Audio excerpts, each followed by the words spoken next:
మిత్రమా, మొట్టమొదట స్త్రీ చేసే పని అబ్బాయికి దగ్గరవ్వాలని చూస్తుంది. మిత్రమా, అమ్మాయికి నచ్చితే ఖచ్చితంగా వాళ్ళతో ఉండాలని, తను చేసే పనులలో కూడా తోడుగా ఉండాలని కోరుకుంటుంది. అలాగే నచ్చిన అబ్బాయితో ఎక్కువసేపు టైం కేటాయించాలని అనుకుంటుంది. ఎప్పుడు కూడా అబ్బాయి గురించే ఆలోచిస్తుంది. కాబట్టి ఖచ్చితంగా అమ్మాయికి పదే పదే గుర్తుకొస్తాడు. తనకు ఎటువంటి ప్రాబ్లమ్స్ వచ్చినా కలిసి ఉండాలని అనుకుంటుంది. ఇందులో అబ్బాయి గుర్తుపెట్టుకోవలసిన విషయం, ఒకసారి అమ్మాయిని లవ్ చేసే ముందు ఆ అమ్మాయి నీకు ఇచ్చే మర్యాద కాస్త ఎక్కువగా చూపించినట్టయితే ఖచ్చితంగా అమ్మాయి నీకు దగ్గరవ్వాలని ఆలోచిస్తుంది. నచ్చిన మొగాడి కోసం ఏదో చేయడం కాదు. ప్రేమ అంటే తను చేసే ప్రయత్నంలో తోడుగా నిలవాలి. అప్పుడే తను విజయం అనేది సాధించగలడు.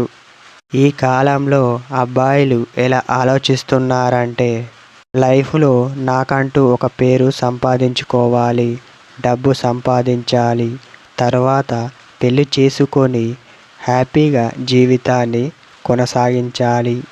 ఒక అమ్మాయి పదే పదే మీరు నాకు కావాలి అని అంటుందో అటువంటి అమ్మాయిని మగాడు ఖచ్చితంగా వదిలించుకోకూడదు.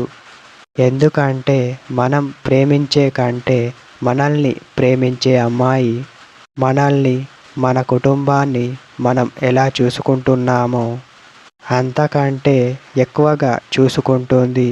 నీవు కావాలని వచ్చిన అమ్మాయి నీ కుటుంబాన్ని నా కుటుంబం అని అనుకుంటుంది. అందుకే అటువంటి అమ్మాయిని మీరు ప్రేమగా చూసుకోవాలి. అప్పుడే జీవితం చాలా హ్యాపీగా కొనసాగుతుంది. వాళ్ళు వాళ్ళ లిమిట్స్ దాటి మీకోసం వచ్చిన అమ్మాయిని కంటికి రెప్పలా కాపాడుకోవాలి. మీరంటే ఎంత ఇష్టం ఉంటే అలా వస్తుంది. ఒకసారి ఆలోచించండి. ఒక మొగాడే లిమిట్స్ దాటితే ఎంతోమంది తిడుతుంటారు. అలాంటప్పుడు ఒక అమ్మాయి తను ఎలా రియాక్ట్ అవుతుంది ఒకసారి ఆలోచించండి. దీనిని అందరూ గమనించి సంతోషంగా ఉండండి.